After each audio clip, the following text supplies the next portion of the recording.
الحمد لله نحمده ونستعينه ونستغفره ونؤمن به ونتوكل عليه ونعوذ بالله من شرور أنفسنا ومن سيئات أعمالنا من يهده الله فلا مضل له ومن يضلله فلا هادي له ونشهد أن لا إله إلا الله وحده لا شريك له ونشهد أن سيدنا وقدوتنا وحبيبنا ومولانا محمدا عبده ورسوله صلى الله تعالى عليه وعلى آله وأصحابه وأولاده وأزواجه وأنصاره وأتباعه وأشياعه ومحبيه وأمته وعلينا معهم أجمعين وسلم تسليما كثيرا كثيرا. أما بعد، فقد قال الله تبارك وتعالى في كتابه المجيد بعد أعوذ بالله من الشيطان الرجيم بسم الله الرحمن الرحيم وإذا سألك عبادي عني فإني قريب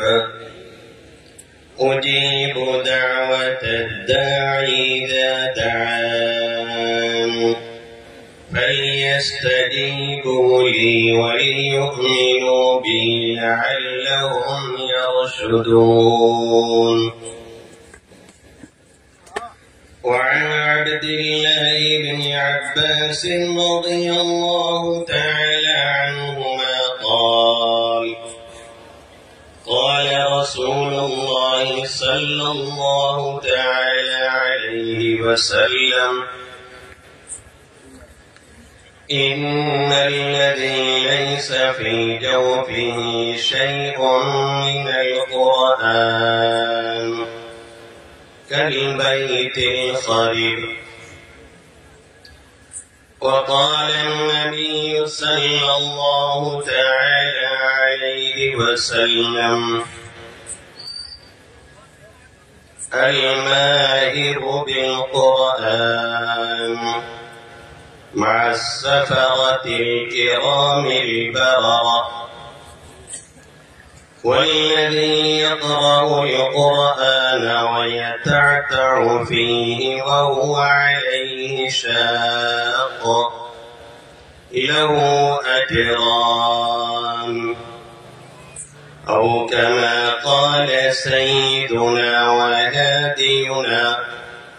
محمد صلى الله تعالى عليه وسلم. میرے محترم بزرگوں اور دوستوں، میرے غیور نوجوان ساتھیوں،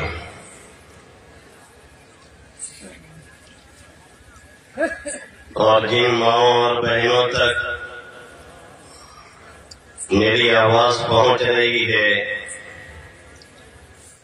میری مقدس پاکیزہ مائیں اور بہنیں، اس وقت میں نے آپ حضرات کے سامنے قرآن کریم کی ایک آیت کریمہ تلاوت کی اور اللہ کے حبیب صلی اللہ علیہ وسلم کی 2 حدیث شریف پڑھی، جس میں سے پہلے حدیث کے راوی حضرت عبداللہ بن عباس رضی اللہ تعالی عنہما ہے،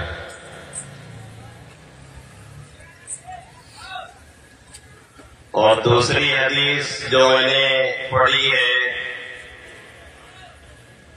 اس کی راویہ اسے نقل کرنے والی غالباً امی جان حضرت عائشہ صدیقہ رضی اللہ تعالی عنہا. حضرت عبداللہ بن عباس رضی اللہ تعالی عنہما ایک جلیل القدر صحابی آقا کریم صلی اللہ علیہ وسلم کے چچا زاد بھائی اور حبر الامہ کا لقب پانے والے صحابی رسول، انتہائی جلیل القدر صحابی. اور دوسری سائڈ پر امی جان حضرت عائشہ رضی اللہ تعالی عنہا آقا کریم صلی اللہ علیہ وسلم کی ازواج مطہرات میں سے آپ کی مقدس بیویوں میں سے ایک خاص مقام امی جان حضرت عائشہ رضی اللہ تعالی عنہا کو حاصل. علماء کا اس میں زبردست اختلاف ہے کہ فضیلت امی جان حضرت خدیجہ رضی اللہ تعالی عنہا کو حاصل ہے یا زیادہ فضیلت امی جان حضرت عائشہ رضی اللہ تعالی عنہا کو حاصل ہے. بہرحال چاہے وہ صحابی ہو اور چاہے ادھر صحابی ہو، یہ مقام اور یہ رتبہ بلند اللہ نے جسے چاہا انہیں میسر ہوا اور جسے نہیں چاہا اسے نہیں ملا. جیسے کوئی نبی اپنی محنت سے نہیں بنتا ہے، اللہ جسے چاہتا ہے چنتا ہے، ایسے ہی کوئی صحابی بھی اپنی محنت سے نہیں بنتا ہے، اللہ جسے چاہتا ہے چنتا ہے. یہ چنی ہوئی ہستیاں ہیں جنہیں اللہ نے منتخب فرمایا اپنے دین کے لیے، اپنے دین کی خدمت کے لیے اور اپنے نبی محترم محمد عربی صلی اللہ علیہ وسلم کی صحبت کے لیے. ارے ہم میں دیکھو یار مولانا بھی ایک ٹیبل نہیں ہے، کیا یار بات شروع ہو جاتے ہو. میں آپ سے مخاطب ہوں اور آپ کسی اور سائڈ پہ ہیں تو مزہ نہیں آتا نا بولنے کو. تو یہی ڈھول بجاتا ہوں 2-4 گھنٹہ بولنے میں، جو آدمی ہم ہیں الحمدللہ، لیکن آپ بھی مخاطب رہیں تو اچھا لگتا ہے نا. اللہ کے حبیب صلی اللہ علیہ وسلم کی صحبت کے لیے انہیں منتخب کیا گیا اور چنا گیا ہے. اور صحابی کہتے ہی اسے ہیں جسے اللہ کے حبیب صلی اللہ علیہ وسلم کی صحبت حاصل ہوئی ہو، ایمان کے ساتھ اور ایمان ہی کے ساتھ وہ دنیا سے گیا ہو. یہ فضیلت جسے مل گئی اسے دنیا ہی میں جنت کی بشارت مل گئی.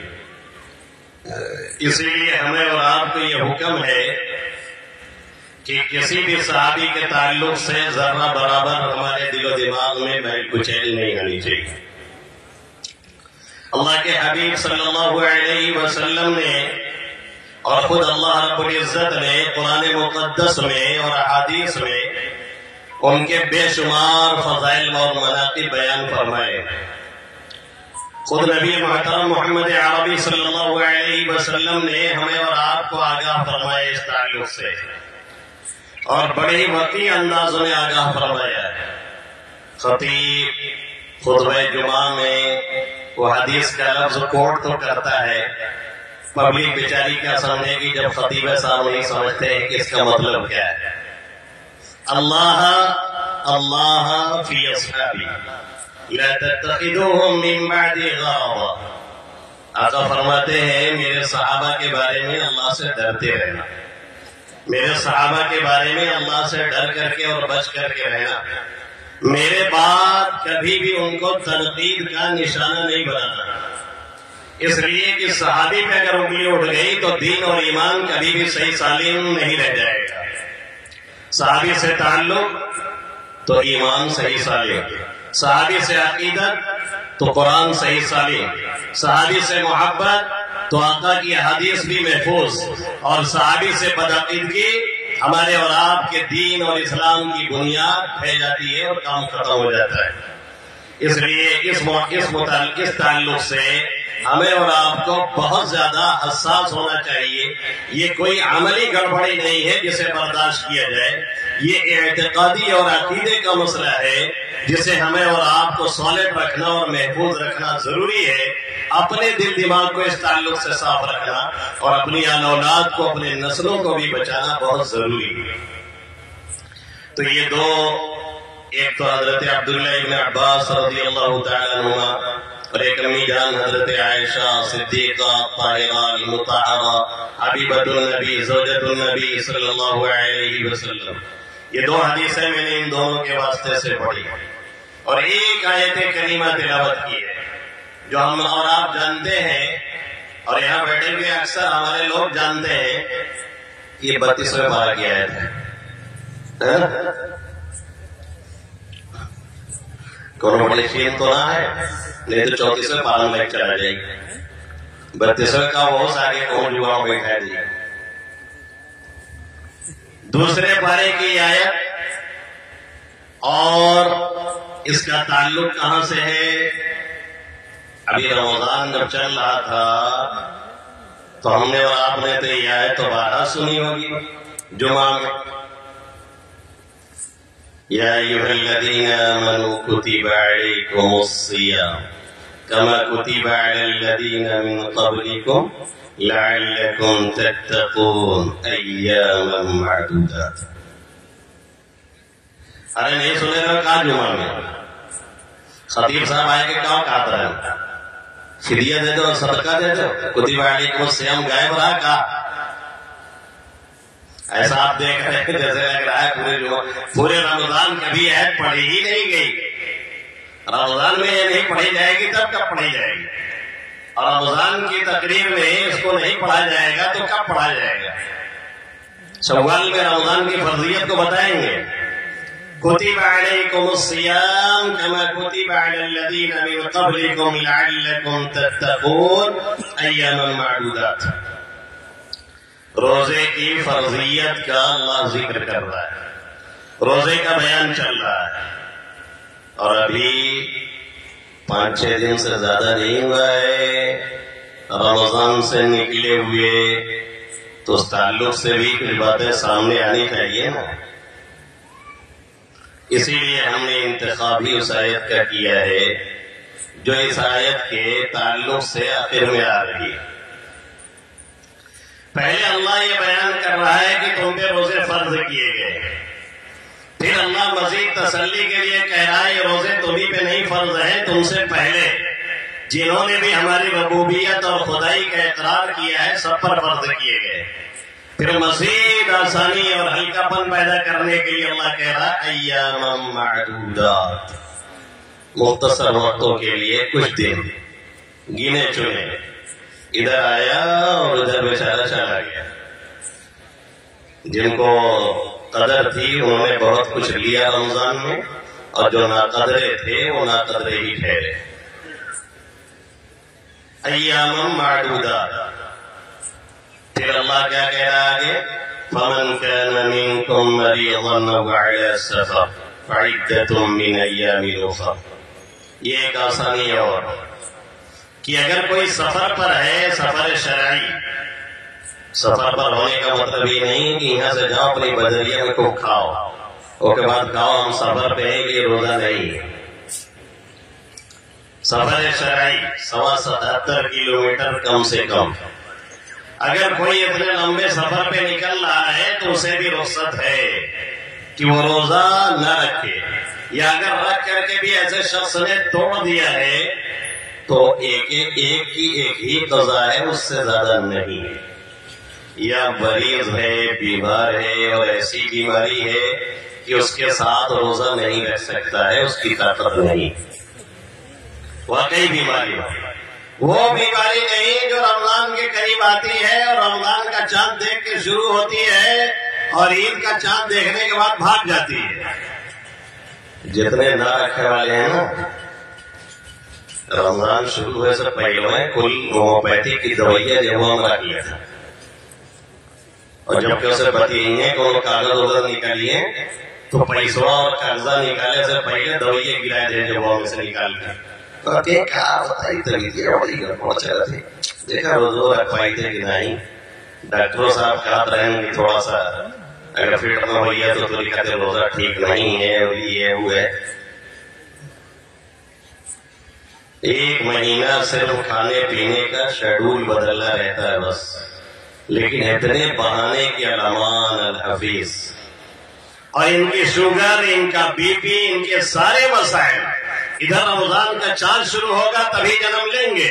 اور ادھر عید کا چاند جہاں نکلا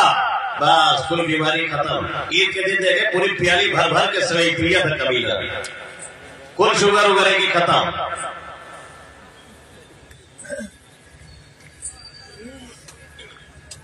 فمن كان منكم مريضا او على السفر، بیمار ہو، واقعی بیمار ہو، شریعت کہہ رہی ہے کہ ایسے وقت آپ کے لیے گنجائش، کوئی ماہر مسلم ڈاکٹر منع کرے یا طبیعت خود بتائے کہ روزہ رکھنے میں دقت ہو رہی ہے، تب آپ چھوڑ سکتے ہیں۔ دو کھانسی آ گئی، روزہ چھوڑ کر کے ٹہل رہے ہو، اس کی گنجائش نہیں ہے کہیں سے۔ پھر آگے چل کر کے اللہ کیا کہہ رہا ہے؟ شہر رمضان الذی انزل فیہ القرآن ھدی للناس،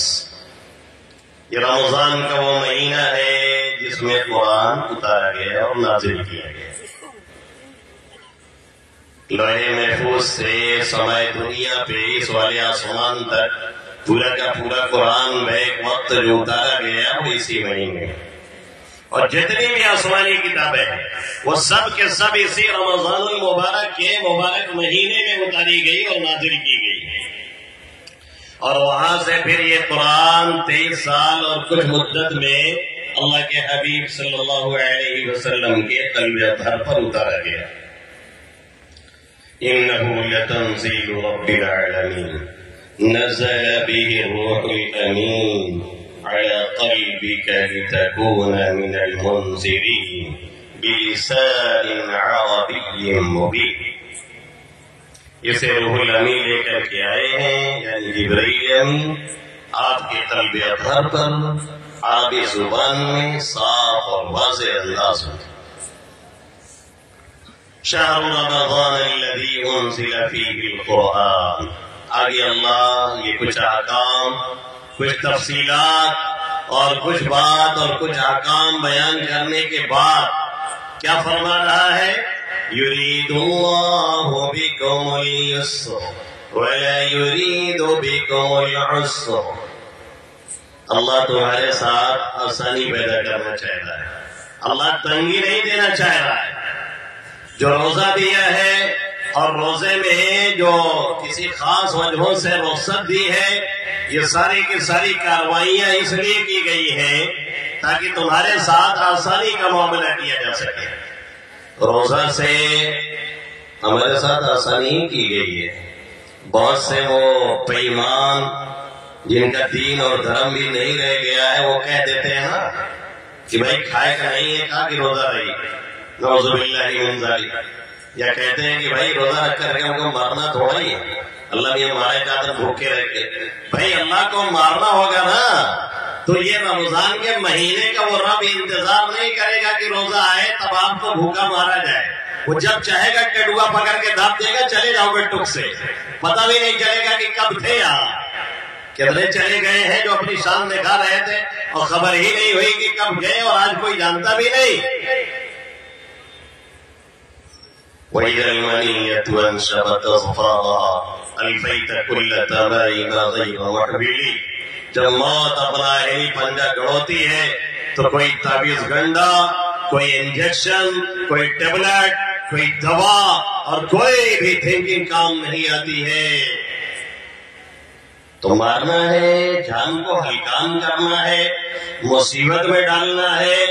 اس کے لیے کوئی رمضان کا میرا رب انتظار نہیں کرنے والا ہے کہ بھئی رمضان آئے تب ان کو پریشان کیا جائے یا ان کی جان مصیبت میں ڈالی جائے۔ یرید اللہ بکم اليسر، ہمارے فائدے کے لیے ہے، ہماری آسانی کے لیے ہے، ہماری پاکیزگی کے لیے ہے، دل دماغ کی صفائی کے لیے ہے،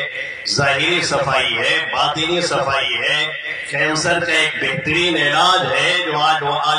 ورلڈ بتایا جا رہا ہے کہ کینسر سے بچنا ہے تو سال کے 11 مہینے آپ کھاتے پیتے رہتے ہیں، کم سے کم 1 مہینے آپ 12-14 گھنٹے روزانہ بھوکے رہا کریں۔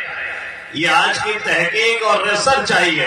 ارے سیدھے بولو نا کہ 1 مہینہ روزہ رہو مسلمانوں کی طرف سے،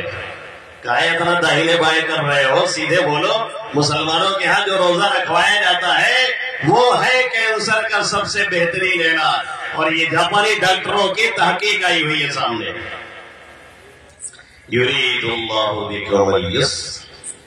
اللہ پاکیزہ کرنا چاہتا ہے آسانی کے ساتھ، صفائی اور ستھرائی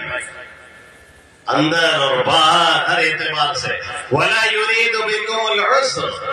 اب آگے پھر عید آ رہی ہے تو اس کی بات اللہ کہہ رہا ہے، وَلِتُكْمِلُوا الْعِدَّةَ وَلِتُكَبِّرُوا اللَّهَ عَلَى مَا هَدَاكُمْ وَلَعَلَّكُمْ تَشْكُرُونَ۔ یہ گنتی اپنی پوری کر لو، روزہ 30 دن کا ہے یا 29 کا ہے، بہرحال پوری کر لو گنتی۔ دیکھو ایک دن اور رہے سے کوئی دقت والی بات نہ ہے، لیکن جو 29 کے چاند میں جو مزہ ہے نا وہ 30 والے میں نہیں ہے۔ یہی 29 کے زیادہ چکر میں ہم لوگ رہا جاتے ہیں، ورنہ ایک دن اور کوئی بڑا مسئلہ نہیں الحمدللہ، لیکن 29 سے 30 میں ہی رہا تو ہے ہی ہے۔ 29 میں رہا چلو ہوا کہ نہیں نکلے والا ہے، سعودی میں ہوئے گوا۔ اچھا یہ بھی ایک بوال ہے، اگر سعودی میں ہوئے گوا تب تو یہاں لگا ڈال کے نکالا ہی کیا۔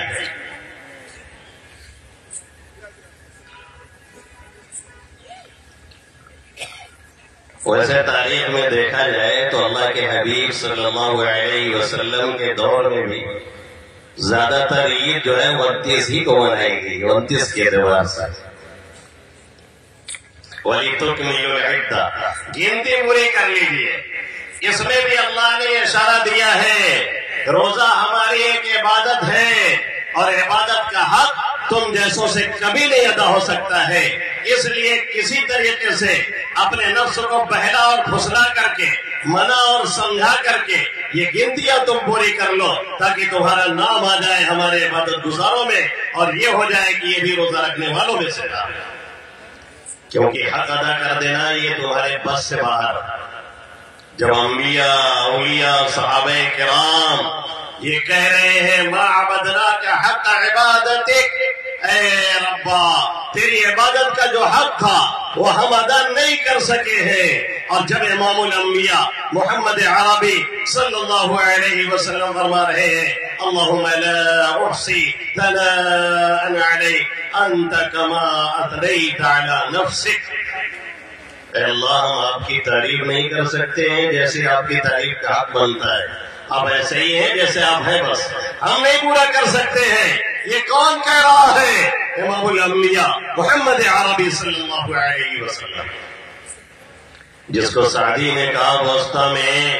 کہ خاصا دریرہ فرس رادان بلا وسیعت تک فرو مادان، کہ خاص لوگوں نے اس راستے میں گھوڑے دوڑائے اور کوششیں کی ہیں، اور آخر میں لا وسی کہہ کر کے اپنی عاجزی کا اظہار کیا۔ تو انبیاء کرام کا یہ حال ہے، صحابہ کرام کا یہ حال ہے کہ رات بھر عبادت میں لگ کر کے پھر وَبِالْأَسْحَارِ هُمْ يَسْتَغْفِرُونَ، صبح میں استغفار کر رہے ہیں۔ امی جان حضرت عائشہ صدیقہ رضی اللہ تعالیٰ عنہ کہہ رہی ہیں اللہ کے حبیب صلی اللہ علیہ وسلم سے انہوں نے رات میں کوئی برائی تو نہیں کی ہے، رات میں کوئی گڑبڑ تو نہیں کیا ہے، رات میں کوئی کرپشن تو نہیں کیا ہے، رات میں اللہ کی کوئی نافرمانی تو نہیں کی ہے، پھر یہ استغفار کیسا ہے؟ آقا کیا فرماتے ہیں؟ یہ استغفار اس بات پر ہے کہ اللہ کی عبادت کا جو حق تھا وہ ادا نہیں کر سکے، اس پر کر رہے ہیں۔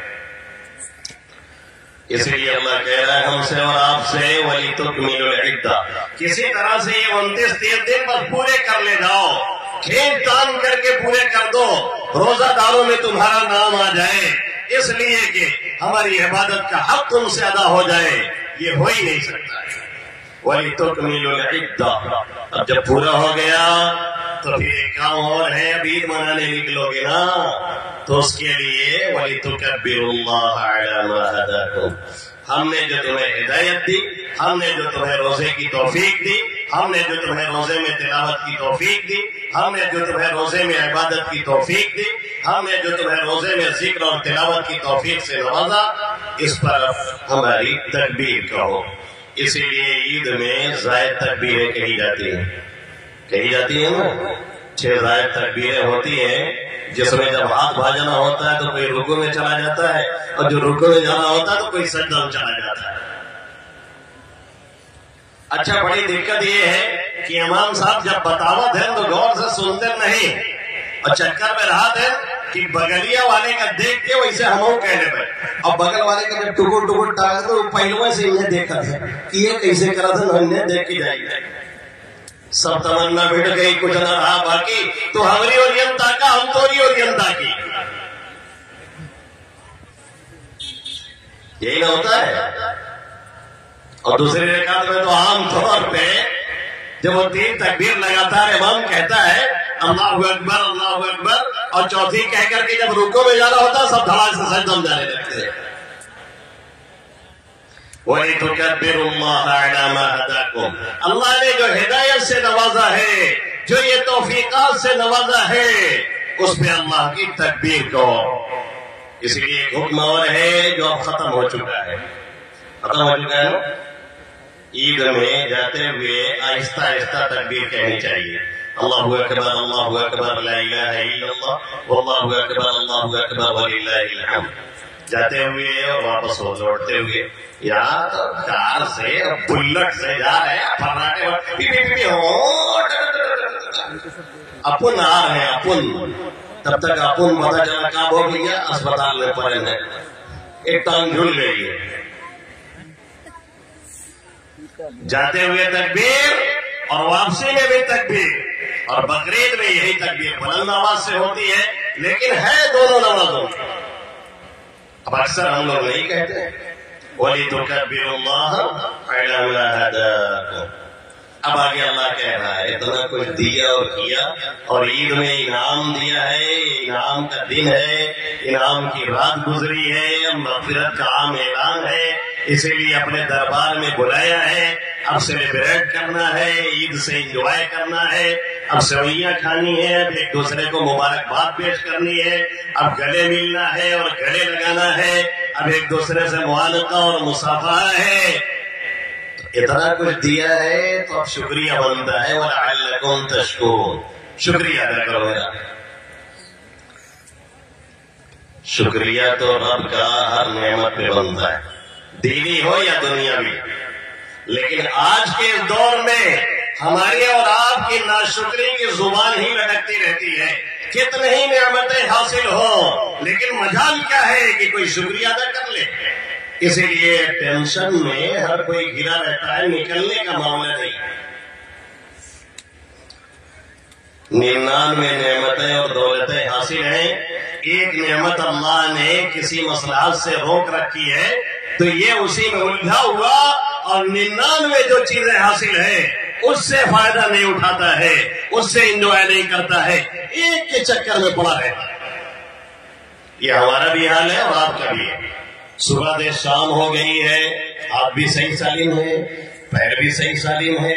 چل کے آئے ہو، آنکھیں بھی کام کر رہی ہیں، ٹکر ٹکر دیکھ رہے ہیں، ہاتھ بھی صحیح سالم ہے، سانس آ رہا ہے اور جا رہا ہے، اور ہر سانس کے آنے اور جانے میں 2 نعمتیں ہیں، اس لیے کہ سانس اندر نہ جائے تو بھی موت، اور اندر جا کے نہ نکلے تو بھی کام ختم ہے۔ یہ ہر وقت نعمتیں اللہ کی چل رہی ہیں، لیکن اگر اس مجمع سے یہ سوال کیا جائے کہ صبح سے لے کر کے اب تک کتنی نعمتوں پہ ہم نے اور آپ نے کہا اے اللہ تیرا شکر ہے، تو شاید اکثر کا جواب نفی میں آئے گا، اور یہ کہیں گے کہ ہم نے شکریہ نہیں ادا کیا۔ رونا تو خود ہر دم لگا رہتا ہے، مجھے خیریت ہے، بجائے الحمدللہ کہنے کے ٹھیک ہے کٹ رہی ہے، کیا بتائی مرتبہ ٹھیک کہا ہے بس، ارے یہ کیا تماشا چل رہا ہے؟ اچھے اچھے پڑھے لکھے مولوی اور مولانا بھی ہو چکے ہیں، اتنی تمیز نہیں پیدا ہوئی کہ سوال کے جواب میں پہلے یہ کہا جائے الحمدللہ یا الحمدللہ رب العالمین، اس کے بعد کوئی واقعی پریشانی اور مصیبت ہے جس کا ذکر وہاں پہ ضروری ہے تب کیا جائے، ورنہ خاموشی اختیار کی جائے، کیونکہ رحیم ذات کی شکایت کسی بے رحم سے کرنا ایسے ہی ہے جیسے کوئی مردار، جیسے کوئی پریشان جانور کسی گدھ سے، کسی باز سے جا کر کے اپنی پریشانی کا شکوہ وَلَعَلَّكُمْ تَشْكُرُونَ، شکریہ ادا کرو، شکریہ ادا کرو۔ ارے اب تو کم سے کم کہہ لیجیے اللہ تیرا شکر ہے، ایک بار تو ابھی کہہ لیجیے، ابھی تک نہیں کہا تھا تو ایک بار تو ابھی تو کہہ لیں۔ ہم تو اپنے درس میں اور اپنے جمعہ میں آئے دن لوگوں سے شکریہ ادا کرواتے رہتے، اور انجوائے کرنا ہے لائف سے، مسکرانا ہے تو پھر شکریہ ادا کرنا سیکھیے، اور یاد رکھیے عوام میں مشہور یہ ہے کہ صبر کا پھل میٹھا ہوتا ہے، لیکن میں کہا کرتا ہوں اکثر کہ شکر کا پھل اس سے کہیں زیادہ میٹھا ہے، آپ چکھ کر کے تو دیکھیں۔ ایک نعمت ملے اور کہے اللہ تیرا شکر ہے، اس پہ ایک نعمت مزید ملے، پھر اللہ کا شکریہ ادا کرے اور انجوائے کرے، اس سے بہتر کیا چاہیے؟ اچھا یہ جو نعمت ملتی ہے، جو شکریہ کی توفیق ملتی ہے نا،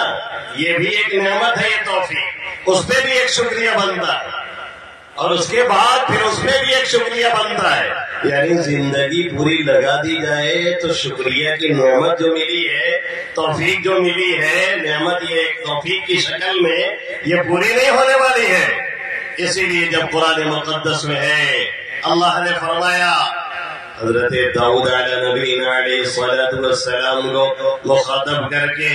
اعملوا علی داؤد الشکر وقلیل من عبادی الشکور، اے آل داؤد شکر عملی کرو اور میرے شکر گزار بندوں میں بہت کم ہے۔ اس میں شکریہ پہ تعزیز ہے، شکریہ پہ ابھارا بھی جا رہا ہے، اور ساتھ ساتھ اللہ شکایت بھی کر رہا ہے ہماری اور کہ میرا شکریہ ادا کرنے والے بہت کم، بہت کم ہے، قلیل من عبادی الشکور۔ تو حضرت داؤد نے کہا ہے اللہ جب آپ کی نعمت پہ ہم شکریہ ادا کریں گے تو یہ جو شکریہ کی توفیق ملی یہ ایک الگ نعمت ہے، تو اس پہ بھی شکریہ بنتا ہے، اور پھر شکریہ کی توفیق ملی تو ایک الگ نعمت ہے، اس پہ بھی شکریہ بنتا ہے، تو یہ تو کبھی ختم نہیں ہونے والا ہے۔ اللہ نے فرمایا جب اتنا سمجھ لیا الا شکرتنی یا داؤد، اے داؤد اب تم نے شکریہ کا حق ادا کر دیا۔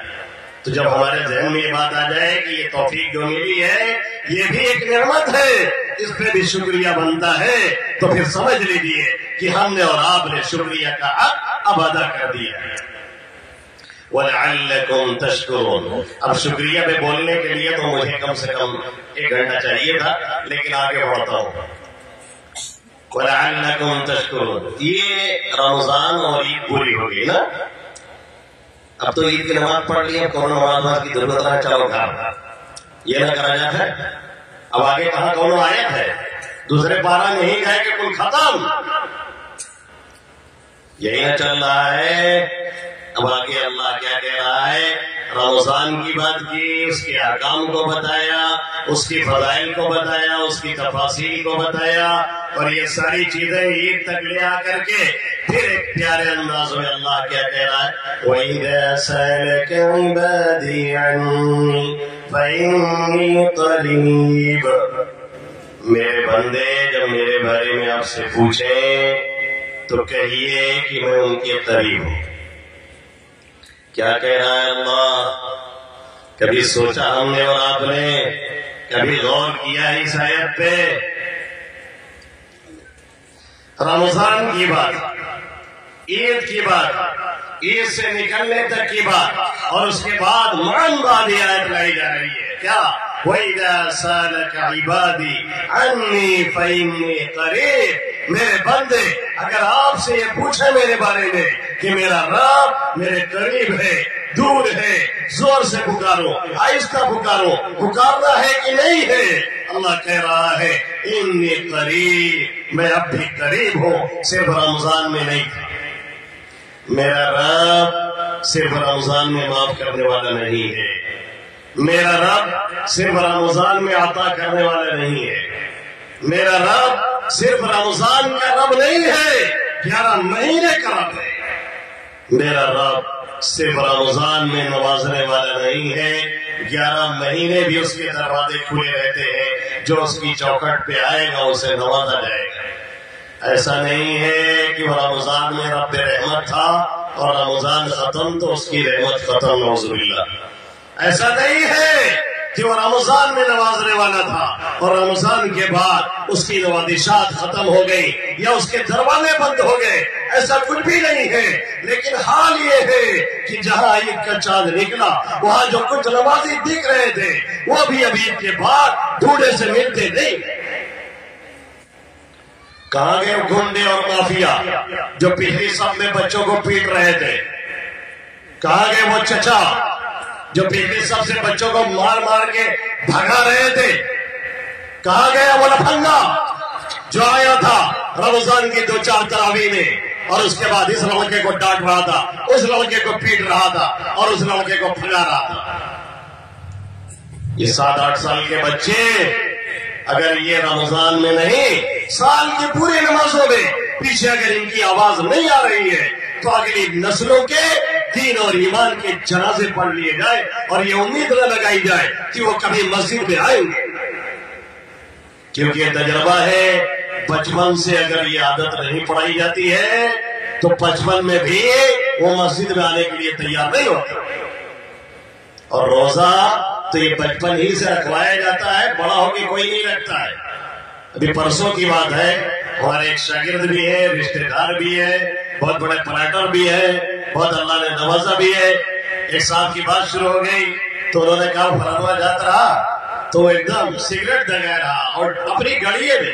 کہہ رہا ہماری گھر والی دیکھ کے کہتی تو فلانے ہو روزانہ رہتا تو اتنے کھلے عام کھا بھی رہے ہیں۔ تو یہ جو ہمارے دوست ہیں اور شاگرد انہوں نے کہا کہ دیکھا اصل میں روزہ روزانہ بچپن سے رہا کر سکھایا جاتا ہے، کہ ہم لوگ سے بچپن میں ذرا کھایا جاتا رہا تو ہم لوگ کونوں بھی پوزیشن میں آئے، گرمی پڑی اور سڑی گرمی پڑی اور اس میں بھی جو رکھنے والے تھے وہ الحمدللہ رکھتے رہے اور یہ موسم اتنا نارمل رہا کہ افطار کے وقت بھی پیاس کا احساس نہیں ہو رہا تھا، پھر بھی جو نہ رکھنے والے ہیں وہ بہانے مارتے رہے۔ یہی ہے نا، یہ بچپن سے عادت ڈالی جاتی ہے، تربیت کی جاتی ہے، سکھایا جاتا ہے، بتایا جاتا ہے، سمجھایا جاتا ہے، رغبت دلائی جاتی ہے۔ یہاں ابے نہیں رہتے، اماں سے مطلب نہیں روزہ نماز سے، تو بیٹے سے کیوں کر امید لگائی جا رہی ہے کہ وہ تہجد گزار ہو؟ جہاں اس طرح کے لوگ ہوتے ہیں وہاں پہ بچوں کی عادت پڑتی ہے۔ ہماری بچی ابھی 7 سال کی نہیں ہوئی ہے، 7 سال سے کم ہی عمر ہے، 9 روزہ رہی ہے اور بہت روکتے روکتے 9 اس نے پورا کر دیا اور کہا نہیں کم سے کم ہم 15 رہی گئے، نہیں تو ہمیں روز رائے دیا کرو۔ یہاں ہٹے کٹے صحت مند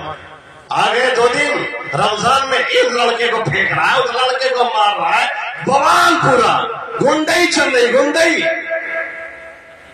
کہاں چلے گئے؟ کیا اب رم نہیں ہے؟ کیا وہ اب دیکھ نہیں رہا ہے؟ کیا وہ اب سن نہیں رہا ہے؟ کیا اب بھی 5 نمازیں ہمارے اور آپ کے اوپر فرض نہیں؟ نمازوں کا حال یہ کہ رمضان میں آئے وہ بھی کچھ دن پڑھا، تراویح مکمل ہوئی، اب ڈھونڈے نہیں مل رہا یہ، اب سال کا 11 مہینہ گئے، اب اگلے سال زندگی رہی تو یہ مکھیا صاحب پھر آئیں گے رمضان میں اپنے مکھیا دکھانے کے لیے، اور اس کے بعد تھوڑا سویرے فجر میں آ جائیں گے۔ یہ چاچا جو 11 مہینہ نہیں ملے رہے، یہ تھوڑا سویرے رمضان میں آئے گا تو کھڑے امام صاحب کہاں ہے ہو؟ ارے یار کہاں رہا تھا؟ ایک دم ٹائم پہ آواز ہے، کہاں رہا تھا؟ اب ہم کچھ کہتے مجھے بہت برا لگی۔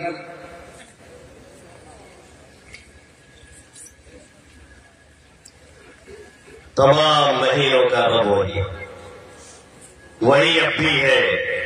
اس کے دروازے اب بھی کھلے ہیں، لائننگ اب بھی اس کی چل رہی ہے، راستے اس نے اب بھی دے رکھے ہیں، ہم ہی اور آپ غافل۔ ساری خرافات ہم اور آپ کر رہے ہیں،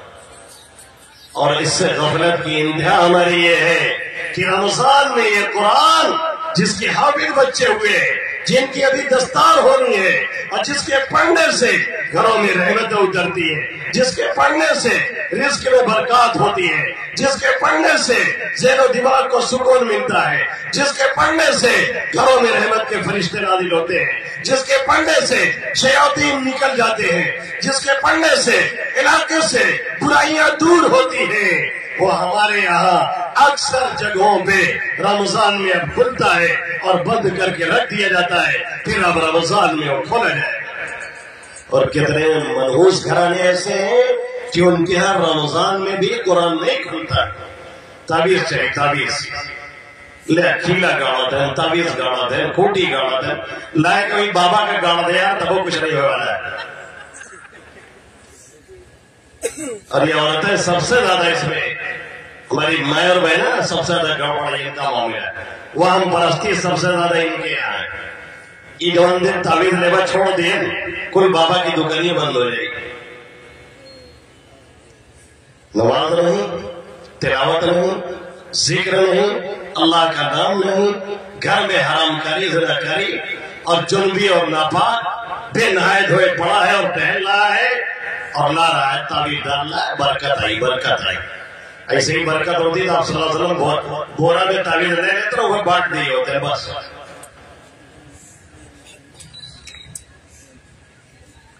میرا رب رمضان میں نہیں، رمضان کے بعد بھی، رب کا حکم صرف رمضان میں نہیں، رمضان کے بعد بھی ہے۔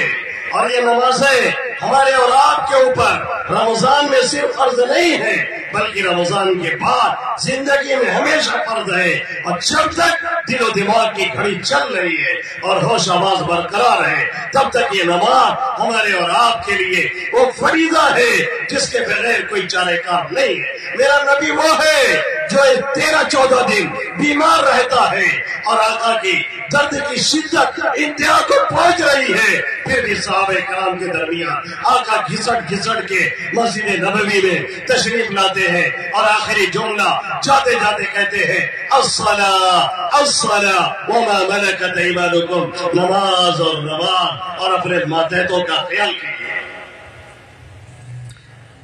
برباد گلستہ کرنے کو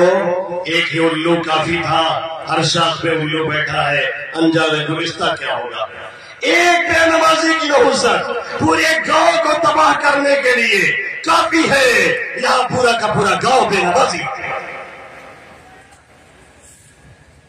اور قرآن سال سال بھر نہیں کھلتا ہے، کتنے گھرانے رمضان میں بھی نہیں کھلتا ہے، اور رمضان میں کھلا تو سال بھر کے لیے پیک کر کے اسے رکھ دیا گیا ہے، اور یہ سمجھا جا رہا ہے کہ یہ عبادت صرف رمضان میں تھی۔ اور پھر لوگوں کے حقوق کے تعلق سے ہماری جو بدماشیاں ہیں وہ اپنی جگہ ہے، پھر ہمارے نوجوانوں کی اور ہماری بہنوں کی جو خرافات ہے اور ٹک ٹاک پہ جو گزرا ہے، اور نئی نسل کی جو گانوں سے فلموں سے جو وابستگی ہے، یہ تباہ اور برباد کرنے کے لیے کافی ہے۔ جو لائننگ ہم نے بنائی ہے اور جس راہ کو طے کر رہے ہیں، یاد رکھیں اسے کبھی بھی امت مسلمہ کا نہ بھلا ہونے والا ہے نہ امت پلٹ سکتی ہے، اس سے تباہی اور بربادی ہمارے اور آپ کے مقدر میں ہمیشہ کے لیے بنتی چلی جائے۔ پھر آگے پوچھتے ہیں مولانا صاحب یہ مصیبت کیا ہے کل اتنی ہمارے اوپر آمد ہوا؟ نماز نہیں، ذکر نہیں، تلاوت نہیں، درود نہیں، استغفار نہیں، رمضان کے روزے نہیں، چھپ چھپ کے کھا پیا جا رہا ہے، پھر بیل کاٹ کاٹ کر کے حرام کاری الگ کی جا رہی ہے، حرام خوری الگ کی جا رہی ہے، دوسرے کی اونٹ توڑ کر کے اپنے کھیت میں سے نکلا جا رہا ہے، یہ بتانے کے لیے کہ اپنی اکھیاں توڑے ہیں، بغل والے کی نہیں کھاتے ہیں، یہ حرام کاری الگ چل رہی ہے، اور اس کے بعد پھر کہتے ہیں ہمیں ممبر پارلیمنٹ ہوتے نا تو ہم ہلائے دیتے۔ چپ رہو، اصل میں اسمبلیاں میں ہمیں سیٹیاں خالی تب ہم کچھ نہیں کہہ پوتے، وہاں 2-4 سیٹ خالی ہے، اس کی اتنی فکر ہے، یہاں مسجد میں پوری سب خالی ہے تمہاری، اس کی ذرا برابر فکر نہیں۔ فجر میں آج کل امام مقتدی کو تلاش کر رہا، مقتدی امام کو تلاش کر رہا، سب کی سیٹ خالی پڑی ہے یہاں، آنے کا نام نہیں لے رہے، اور کیا کہہ رہے ہیں اسمبلی میں؟ ٹھیک ہے مانتا ہوں، اسمبلی میں بھی ہماری ضرورت ہے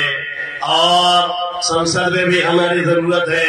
اس کے بغیر کام بنتا نہیں، لیکن وہ رب قدیر ہے، اگر یہاں پہ غلطی ہو رہی ہے تو یاد رکھیے وہ وہاں سے ہٹ کرتا ہے جہاں سے ہم اور آپ سوچ بھی نہیں سکتے ہیں، اور اس وقت پوری امت کی جو مجموعی صورتحال ہے وہ تباہی اور بربادی کے لیے ایک گناہ کافی ہے۔ یہاں مجموعی طور پہ امت وہ جرائم کر رہی ہے جس کی بنیاد پہ پچھلی امتوں کو اللہ نے کسی کو دھسایا تھا، کسی پہ پتھر کی بارش کی تھی، نام لکھ لکھ کر کے پتھر مارے گئے تھے، کسی کو دھسا دیا گیا اور کسی کے اوپر انگارے برسائے گئے اور کسی کے اوپر آگ کے گولے برسا کر کے انہیں تباہ اور برباد کر دیا گیا تھا۔ وہ تمام کے تمام جرائم اور کرائم امت محمدیہ صلی اللہ علیہ وسلم بیک وقت کر رہی ہے، اور امت کا نوجوان راتوں کے اندھیرے میں وہ خرافات انجام دے رہا ہے۔ کیا حقیقت نہیں ہے کہ ہمارے یہاں پوری فلمیں چلتی ہیں؟ کیا حقیقت نہیں ہے کہ ہماری ماؤں کو سیریت سے فرصت نہیں ملتی؟ کیا یہ حقیقت نہیں ہے کہ تہجد کے وقت میں رب محبت جب صدا لگاتا ہے الا هل من مستغفر فاغفر له، ہے کوئی استغفار کرنے والا، ہے کوئی مغفرت کا طالب، میں اس کی مغفرت کر دوں، ہے کوئی رزق کا چاہنے والا، میں اسے رزق عطا کروں، ہے کوئی صحت کا مانگنے والا، میں اسے صحت عطا کروں، ہے کوئی مانگنے والا، میں اسے کچھ دے دوں۔ ایسے وقت میں ہماری کوئی بہن کسی اپنے بوائے فرینڈ کو اور ہمارا کوئی نوجوان کسی اپنی گرل فرینڈ کو میسج دے رہا ہوتا ہے، جب رب کو میسج کرنا ہے تب ہم کسی اور کے چکر میں لگے رہتے ہیں،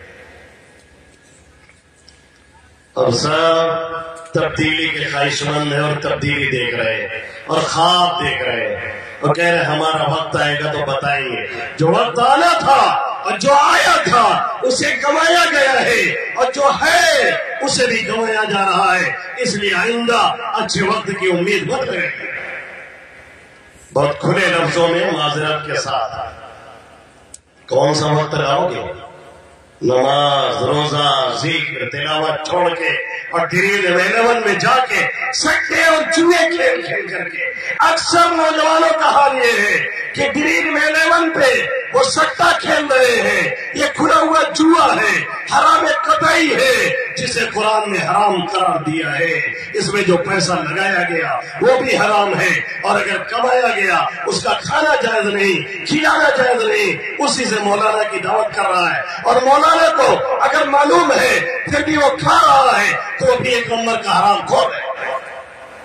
میں نے اپنے یہاں اعلان کیا ہوا ہے کہ اگر ڈریم 11 میں پیسہ لگانے والے نے کسی نے دعوت کی، اگر میں جانتا ہوں تو دعوت نہیں قبول کروں گا، اور اگر دعوت جھٹکے میں لے لیا، مجھے معلوم نہیں تھا، معلوم ہو جائے گا تو میں اس کی دعوت کو کینسل کر دوں گا۔ کھلا ہوا سٹا اور جوا چل رہا ہے اور ہمارے نوجوان انویسٹ کر رہے ہیں، کروڑوں کروڑوں روپیہ روزانہ ڈریم 11 کے پیچھے برباد ہو رہا ہے، اور کوئی ایک لاکھوں کروڑوں میں سے کسی ایک کی لیٹری کھلتی ہے، اسی کو ٹی وی پہ اسی کو دکھایا جاتا ہے، اسی کو بتایا جاتا ہے، اور یہ نوجوان اسی پہ بھاگا جا رہا ہے۔ اور اس کے بعد پھر سوال ہوتا ہے کہ ہماری پریشانی کا سبب کیا ہے، کیوں آ رہی ہے؟ برق گرتی ہے تو بیچارے مسلمانوں پر، ارے مسلمان ہیں کہاں ہیں؟ علامہ کہہ رہے ہیں، اقبال صاحب، شور یہ ہے کہ ہو گئے مسلمان دنیا سے نابود، ہنگامہ ہے، مسلمان نابود کر دیے، ختم کیے جا رہے ہیں، مارے جا رہے ہیں، کوئی بتائے تو ہے کہاں یہ؟ مسجدوں میں نہیں، نماز میں نہیں، تلاوت میں نہیں، ذکر میں نہیں، استغفار میں نہیں، ہاں جوئے کے اڈے پہ یہ ہمارا نوجوان ملے گا، دلی میں رمن میں یہ ہمارا نوجوان ملے گا، یہاں کھیتوں میں جا کر کے خرافات کرتے ہوئے یہ ہمارے نوجوان ملیں گے، غیروں کے ساتھ عشق لگاتے ہوئے ہماری وہ بہنیں ملیں گی جن کی کوکھ سے کبھی صلاح الدین، کبھی طارق، کبھی محمود، کبھی قاسم جنم لیتے تھے، آج وہ غیروں کا کھلونا بنی۔ ابھی 14 فروری ویلنٹائن ڈے کو الہ آباد سے ہمارے شاگرد نے اویو ہوٹل کے بغل سے، اور وہاں ایک کالج چلتا ہے، وہاں کی ویڈیو بھیجی تھی، اتنی زیادہ مسلمان لڑکیاں غیروں کے ساتھ کھلے افیئر کر رہی تھے، کھلے پاؤں سے۔ کہاں ہے تمہاری غیرت؟ غیرت تو مر چکی ہے، جنازہ تو اٹھ چکا ہے، اس لیے کہ تم بھی تو کسی غیر کے چکر میں پڑے ہو، تو تمہاری غیرت اپنے غیروں کے تعلق سے کیوں کر جاگے گی اور بیدار ہوگی؟ لوٹ آؤ، ابھی وقت ہے، پلٹ آؤ، ابھی چانس ہے، دیکھ لو ابھی رب بلا رہا ہے، ابھی سانسیں چل رہی ہیں، ابھی دھڑکنیں ٹھیک ہے، ابھی توبہ کر لو۔ وہ رب ہاتھ کھول کر کے کہتا ہے، اس کی رحمت جوش میں آتی ہے، دن کے گنہگاروں کو وہ رات میں پکارتا اور بلاتا ہے، اور رات کے گنہگاروں کو وہ دن میں پکارتا اور بلاتا ہے، اور اگر پھر بھی نہ سنی گئی صدا تو یاد رکھیے تباہی اور بربادی کی وہ داستان نقل کی جائے گی کہ ہم نے اور آپ نے سوچا بھی نہیں ہوگا، اور یہاں جو چند پور والے یہ سوچے بھی نہیں ہوں گے کہ ہمارے ساتھ بھی یہ ہو سکتا ہے۔ بیٹھ کے تماشا مت دیکھیے، یہ مت کہیے کہ یہ فلسطین میں ہو رہا ہے، یہ مت کہیے کہ یہ کشمیر میں ہو رہا ہے، یہ مت کہیے کہ یہ گجرات میں ہوا ہے۔ اے موج حوادث ان کو بھی 2-4 تھپیڑے ہلکے سے، کچھ لوگ ابھی تک ساحل پہ طوفان کا نظارہ کرتے ہیں، بیٹھ کے نظارہ مت کیجیے، پلٹیے اور پھر سے مساجد کو آباد کیجیے، مدارس کو آباد کیجیے، قرآن سے لو لگائیے، روزانہ تلاوت کا معمول کیجیے۔ جس گھر میں، جس دل میں قرآنی آیات ہے اور پڑھی جاتی ہے وہ کبھی ویران نہیں ہوتا ہے، اور جس گھر میں اور جس دل میں یہ آیات ایک انجانی